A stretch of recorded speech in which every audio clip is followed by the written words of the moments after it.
요한 2서는 요한 3서와 함께 신약 성경에서도 가장 짧은 편지들 중에 하나입니다. 사도 요한이 반모섬이라고 하는 곳에 유배가 되었다가 풀려나온 이후에 요한의 서신들을 썼다고 보통 생각들 합니다. 그러니까 요한복음이나 요한계시록보다 이 편지들이 더 후대에 쓰여졌다라고 하는 것이죠. 그야말로 인생의 황혼역에 있는 노 사도가 사랑하는 교회를 생각하면서 한자 한자 적어 내려간 편지들, 그것이 바로 요한의 서신들로 우리에게 전해졌다 생각을 하시면 될 것 같습니다. 특별히 요한 2서는 요한 1서의 축소판과 같다, 이렇게 지지난주에 이제 도입 부분을 말씀드리면서 전해드렸던 것 같습니다. 이미 상당한 분량의 내용을 담은 편지를 교회에 보낸 것입니다. 보통 소아시아 지역에 있었던 교회라고 생각들을 하는데요. 교회에 보냈음에도 불구하고 그 이후에 애초에 교회가 가지고 있었던 문제들이 해결되지가 않은 것입니다. 여전히 그들 안에 문제가 남아있는 것이죠. 그래서 요한은 다시 한번 그들에게 자신의 마음을 담아서 한편으로는 격려의 편지를, 또 한편으로는 도전의 편지를 보내고 있다고 하는 것이죠. 오늘 우리가 함께 읽은 말씀은 이제 편지의 인사말을 지나서 사도 요한이 정말로 하고 싶은 본론, 몸말에 해당하는 그 앞부분을 저희가 읽었습니다. 인사말에서도 이미 우리가 이야기를 했던 것처럼 짧은 편지지만 이 짧은 편지 안에 전체적으로 관통하고 있는 주제가 이제 설명이 되어지는데요. 바로 진리라고 하는 주제, 또 하나는 사랑이라고 하는 주제가 오늘 이제 함께 읽어가는, 오늘부터 읽어가는 이제 본문 말씀 속에서는 조금 더 구체적으로 설명이 되는 것이죠. 우리가 이 말씀들을 계속 함께 나누면서 하나님께서 우리에게 주신 은혜를 나눌 수 있으면 좋겠습니다. 여러분, 먼저 오늘 4절 말씀 같이 한번 다시 읽어보도록 하겠습니다. 오늘 4절 말씀을 저와 여러분이 같이 읽겠습니다.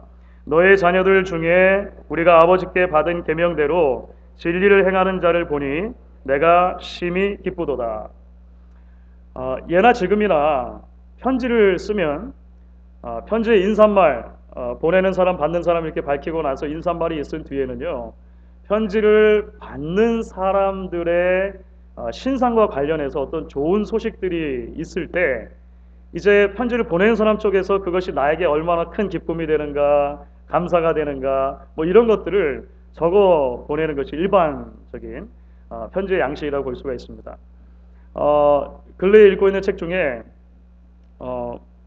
작년쯤에 돌아가셨나요? 그 신영복 선생님의 감옥으로부터의 사색이라는 책이 있습니다. 많은 글들이, 책 안에 담겨 있는 많은 글들이 지은이가 감옥 생활을 오래 하면서 이제 감옥 밖에 있는 가족들에게 이렇게 보낸 편지 글들로 모아져 있습니다. 그 중에 몇 편의 시작 부분이 이렇게 되어 있더라고요. 형님께, 형님의 결혼은 저에게도 무척 기쁜 일입니다. 이렇게 한다든지, 아버님께, 어제 아버님의 서신을 받았습니다. 무엇보다 아버님께서 몹시 바쁘시다니 참 다행스럽게 생각합니다. 부모님께, 어머님의 환우가 쾌차하셨다니 무엇보다 기쁜 소식입니다. 나는 감옥 안에 있지만 우리 감옥 밖에 있는 가족들, 그 가족들의 신상에 이런 좋은 일들이 일어날 때 그것이 내게 얼마나 큰 기쁨이고 얼마나 감사의 제목이고 다행스럽게 여기는가라고 하는 것을 써서 보내는 것이죠. 사실 요한의 시대도 마찬가지였습니다. 요한의 시대에도 많은 편지들이 이런 비슷한 양식들을 따라가는 거예요. 모든 편지가 그런 것은 아니지만 많은 편지들이 이런 양식을 따라갑니다. 편지를 받는 대상들과 관련해서 신상에 어떤 일들이 벌어졌을 때 그것이 나에게 어떻게 칭찬할 만한 일들이 되는가, 감사할 만한 일들이 되는가, 기뻐할 만한 일들이 되는가 밝히고 있죠. 여러분들 아마 사도 바울의 서신에서도 그런 흔적들을 발견하신 분들이 있으실 것입니다. 하지만 여러분, 오늘 우리가 여기서 조금 더 주목해 보고 싶은 부분이 있습니다. 그것은 요한이 단순하게 당시에 있었던 일반적인 편지 쓰는 양식을 따라서 기계적으로 편지를 쓰는 것이 아니라 요한이 가지고 있는 아주 특별한 기쁨의 제목이 있다라고 하는 것이죠.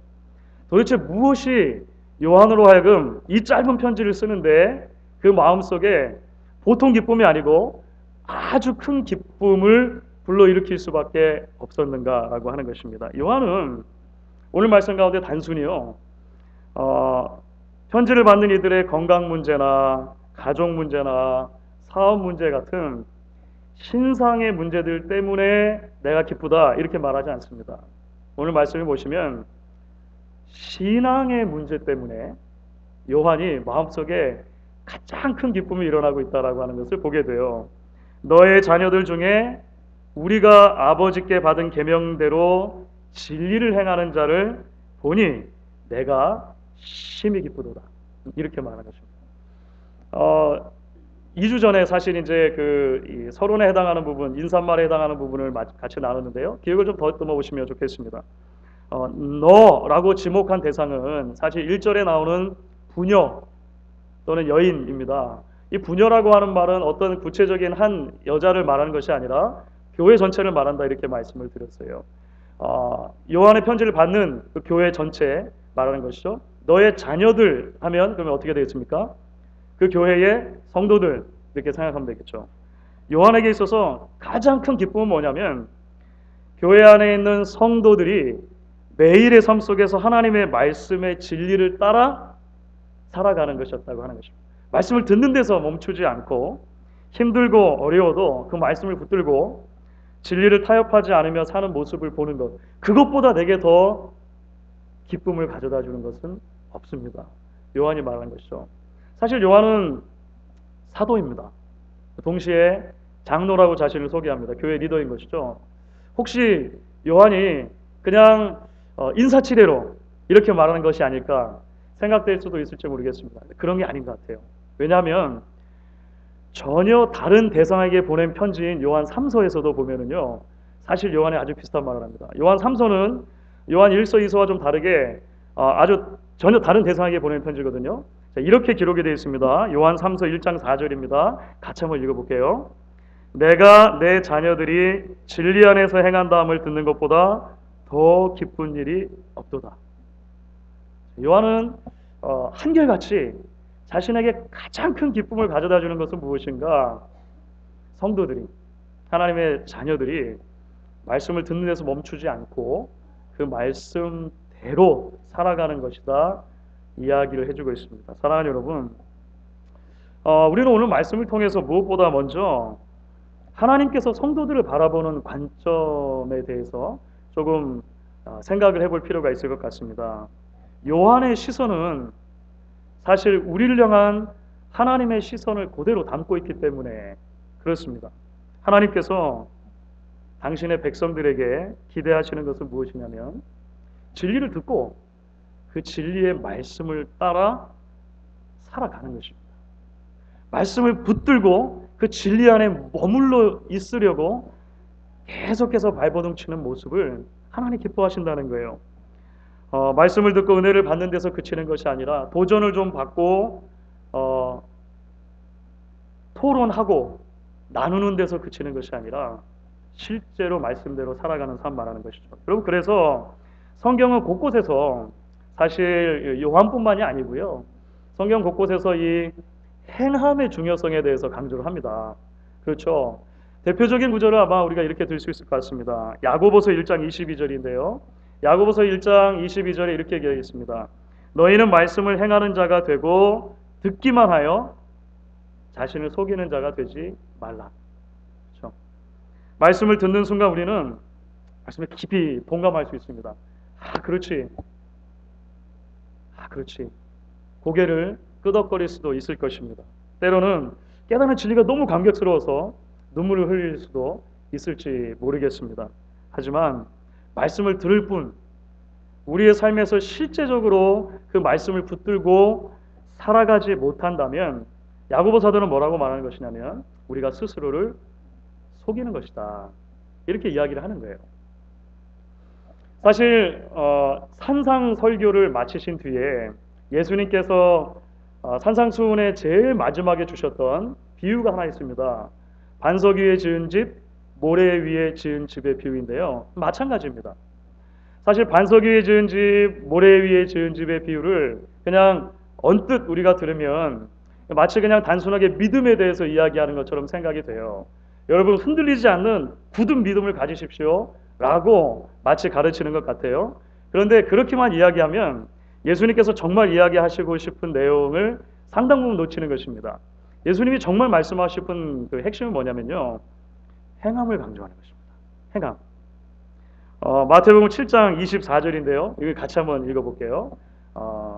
같이 읽습니다. 그러므로 누구든지 나의 이 말을 듣고 행하는 자는 그 집을 반석 위에 지은 지혜로운 자 같으니.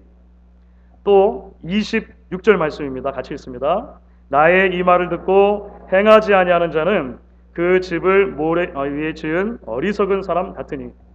산상수훈 같은 엄청난 설교, 주목사의 설교와 비교할 수도 없는 예수님 설교하신 거잖아요. 예수님. 예수님의 그 엄청난 설교를 듣고도 그 말씀을 따라 행하지 않으면 아무 소용이 없다고 예수님 말씀하신 거예요. 아무리 훌륭한 깨달음이 내게 왔다 하더라도 그 깨달음에서 그냥 그쳐버리고 그 깨달음을 붙들고 내 삶 속에서 실제적으로 진리가 진리되는가 살아보지 않는다면 우리의 믿음은 헛것이다. 예수님이 그렇게 말씀하신 것이죠. 수없는 말씀을 듣고도 조금치도 나의 인격이 변하지가 않고 사람들을 대하는 태도가 변하지 않고 나의 삶을 바라보며 나의 삶을 대하는 자세가 오랜 시간의 신앙 연조가 흘러도 변하지 않는다면 하나님께서 기뻐하시는 삶을 살고 있지 않은 것이다. 이렇게 성경이 전반적으로 이야기를 하고 있다는 것입니다. 그런데 여러분, 사실 이렇게 매일매일 하나님의 말씀의 진리를 따라서 산다는 것이 쉽지는 않은 일임이 분명한 것 같습니다. 오늘 찬양대가 찬양하는 내용을 듣고 제가 깜짝 놀랐습니다. 가끔 그럴 때 있거든요. 전혀 다른 자리에서 찬양을 준비하고 설교를 준비하는 거잖아요. 근데 그 메시지의 그 접촉점이 생겨지는 것을 느낄 때 하나님이 하시는 일에 대한 소름 같은 거 있지 않습니까? 종종 경험하게 되는데 오늘 찬양을 들으면서 그런 느낌을 좀 받았습니다.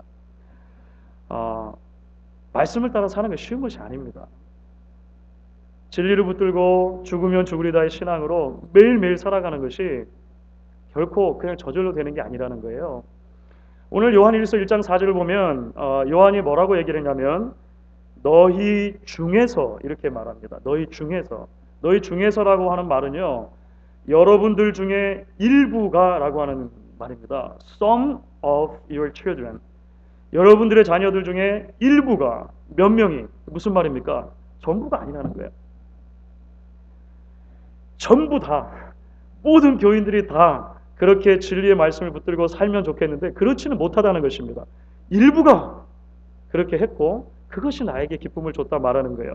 어쩌면 요한이 내가 내 자녀들이 진리 안에서 행한다 함을 듣는 것보다 더 기쁜 일이 없도다 라고 말하는 것은 그만큼 말씀대로 살아가는 성도를 만나보기가 쉽지 않다는 것을 반증하는 것일지도 모르겠습니다.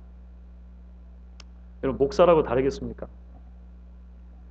항상 말씀을 가까이 하는 것 같고 말씀을 전하고 하니까 목사는 좀 다를 것 같죠? 그렇지 않은 것 같아요.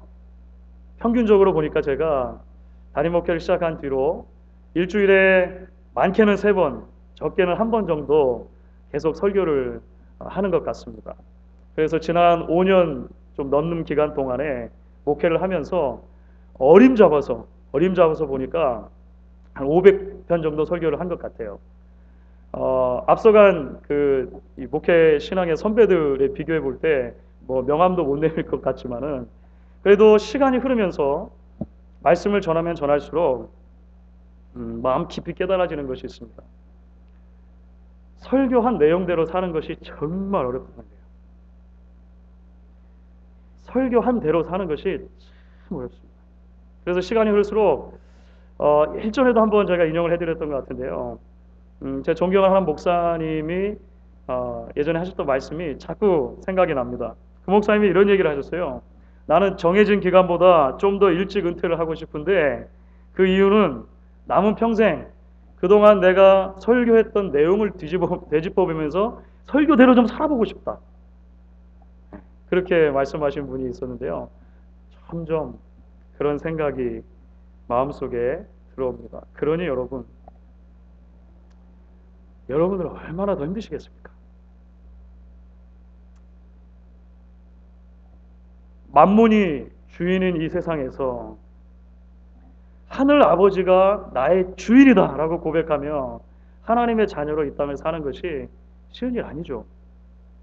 거짓과 속임수가 아니면 살아갈 수 없는 이 세상에서 진리 안에서 거짓말하지 않고 살아가는 것 정말 쉬운 일 아니죠. 현실의 필요가 지금 막 눈앞에 보이는데 당장에 내 현실에 어려움이 있는데 예배의 자리, 성도와의 교제의 자리를 우선순위에 놓고 살아가는 것 이건 쉽지 않으시죠. 바쁘고 분주한 삶 속에서 말씀과 기도에 자리를 놓치지 않는 건 여러분 힘드시잖아요. 하지만 여러분 그럼에도 불구하고 우리는 말씀대로 살아가는 삶을 포기할 수가 없는 것입니다. 왜냐하면 그것이 바로 하나님께서 우리에게 복을 주시는 통로이기 때문에 그렇습니다. 힘들지만 어렵지만 고단하지만 진리의 말씀을 붙들고 그렇게 살아가는 저와 여러분을 하나님께서 기뻐하시는 거예요. 내가 내 자녀들이 진리를 따라 살아가는 것을 듣는 것보다 더 큰 기쁨이 없도다. 하나님께서 저와 여러분을 바라보시며 그렇게 말씀하시지 않으시겠습니까? 여러분 이제 좀 더 나아가서 우리가 오늘 요한의 메시지를 통해서 발견하는 이제 두 번째 가르침을 우리가 묵상을 해보려고 합니다. 그것은요, 진리에 대한 가르침에 이어서 이제 요한이 주고 있는 것은 사랑에 대한 가르침입니다. 그렇죠? 사랑에 대한 가르침인데요. 우리 5절과 6절 말씀 같이 한번 읽어보도록 하겠습니다. 5절, 6절 우리 같이 읽습니다. 부녀여, 내가 이제 내게 구하노니 서로 사랑하자. 이는 새 계명같이 내게 쓰는 것이 아니요 처음부터 우리가 가진 것이라. 또 사랑은 이것이니 우리가 그 계명을 따라 행하는 것이요 계명은 이것이니 너희가 처음부터 들은 바와 같이 그 가운데서 행하라 하십니다. 사실 요한이 요한 1서에서 이미 엄청나게 많이 강조했던 주제이죠. 사랑이라고 하는 주제를 또 가지고 와서 이야기를 합니다. 그렇죠? 우리가 많이 들었고 여러 번 묵상했던 주제인데요. 사랑이라는 주제를 이야기를 해요. 그런데 사실 이제 이 요한은 2서라고 하는 전체 맥락 속에서 보면 이 사랑이라고 하는 주제가 조금 다른 측면을 가지고 전달되는 것을 우리가 볼 수 있습니다. 4절, 5절, 6절에서 공통적으로 반복되어지고 있는 단어가 있는데요. 그래서 계명이라고 하는 단어입니다. 계명. 특별히 계명이라는 단어가 많이 반복되는데 이 계명이라고 하는 측면에서 사랑이라고 하는 주제가 이렇게 같이 맞물려서 요한 2서에서는 특별히 우리에게 전해지고 있는 거예요. 정리하면 이것입니다. 요한은 성도가 서로 사랑한다라고 하는 이 계명을요, 계명 중에서도 가장 큰 계명으로 보고 있다는 것입니다. 그렇죠? 그러니까 계명대로 진리를 따라 사는 삶, 조금 전에 계속 설명을 했잖아요. 힘들고 어려워도 진리를 따라 사는 삶, 말씀대로 사는 삶, 그것에 가장 정수가 있다면 사랑하는 것이다. 서로 사랑하고 이웃을 내 몸과 같이 사랑하는 것이다. 요한이 얘기를 하는 거예요. 사실 이것도 요한만 가르치는 것은 아닌 것 같습니다. 로마서 말씀을 보시면 사도 바울도 이런 비슷한 것을 아주 명확하게 정리해 놓은 부분이 있습니다. 로마서 13장 8절부터 10절 말씀 가운데 필요한 부분을 좀 정리해서 제가 적어보았는데요. 이렇게 바울이 이야기를 합니다. 남을 사랑하는 자는 율법을 다 이루었느니라. 간음하지 말라, 살인하지 말라, 도둑질하지 말라, 탐내지 말라 한 것과 그 외에 다른 계명이 있을지라도 내 이웃을 내 자신같이 사랑하라 하신 그 말씀 가운데 다 들었느니라. 그러므로 사랑은 율법의 완성이니라. 여러 구약의 율법이 있지만 사실은 엄밀하게 따져보면 사랑하라는 말씀이 다 들어가 있다. 거기 다 들어가 있다는 것입니다. 결국 사랑은 모든 계명의 요약이 되는 것이고요. 율법의 완성이 되는 것이죠. 그러니까 오늘 요한이 한 말씀과 연결해서 살펴보면 이런 것입니다. 서로 사랑하라라고 하는 말씀은요. 한편으로 성도들이 듣기만 하는 데서 끝나지 않고 지켜야 할 진리의 말씀 중에서도 가장 중요한 말씀이다. 이렇게 이해를 할 수 있을 것 같습니다. 다른 한편으로 보면은요. 그만큼 가장 지키기 힘든 말씀 가운데 하나도 역시 사랑이라고 하는 것을 우리가 오늘 말씀을 통해 그 이면에 그 흐르고 있는 메시지로 읽어낼 수 있을 것 같습니다. 개인적인 말씀을 드려서 죄송합니다만 얼마 전에 제가 한국 분이 운영하시는 한 가게에 들렸다가 아주 어이없는 오해를 받은 경험이 있습니다. 좋은 일 같으면 제가 아주 구체적으로 말씀을 드릴 텐데 구체적으로 말씀드리기는 좀 어려운 것 같아요. 덕이 잘 안 되니까. 그래서 좀 뭉뚱그려서 말할 수밖에 없음을 양해하고 들어주시면 좋을 것 같아요. 예배가 끝나고도 절대 어느 가게냐 누구냐 물어보지 마세요. 아무튼 제법 제가 오래 손님으로 다녔던 가게인데요. 저로서는 좀 아무리 객관적으로 생각해도 상당히 억울한 면이 많은 대우를 받았습니다. 제 말을 전혀 의도하지 않은 대로 마음대로 해석을 해버렸고 마치 제가 남을 속여 먹으려고 하는 사람인 것처럼 그렇게 오해를 하는 거예요. 제가 어딜 봐서 남을 속이게 생겼어요. 그래가지고 아무리 객관적으로 생각을 해도 힘들어서 하여간 뭐 이제 화를 낼 수는 없으니까 이제 자초지종을 잘 설명을 하고 그 자리에서는 오해를 푼다고 푸는 것 같습니다. 그러니까 서로 죄송합니다 하고 그러고 돌아왔어요. 그런데요, 집에 와가지고 자꾸 생각이 나는 거예요. 자꾸 생각이 나요. 잊어버리려고 해도 자꾸 마음속에서 이 마음 상한 것이 잘 풀어지지가 않는 것입니다. 꽤 오래 다닌 가게고 그분들이 제가 목사라는 것도 알아요. 그런데 전혀 엉뚱한 오해로 이 사람을 이렇게 엉뚱한 사람이 된 것처럼 만들었단 말이죠. 그래서 마음속에 이제 그 가게를 가고 싶지 않은 생각이 막 굴뚝까지 떠오르는 것이죠. 참 이분들 너무하시네.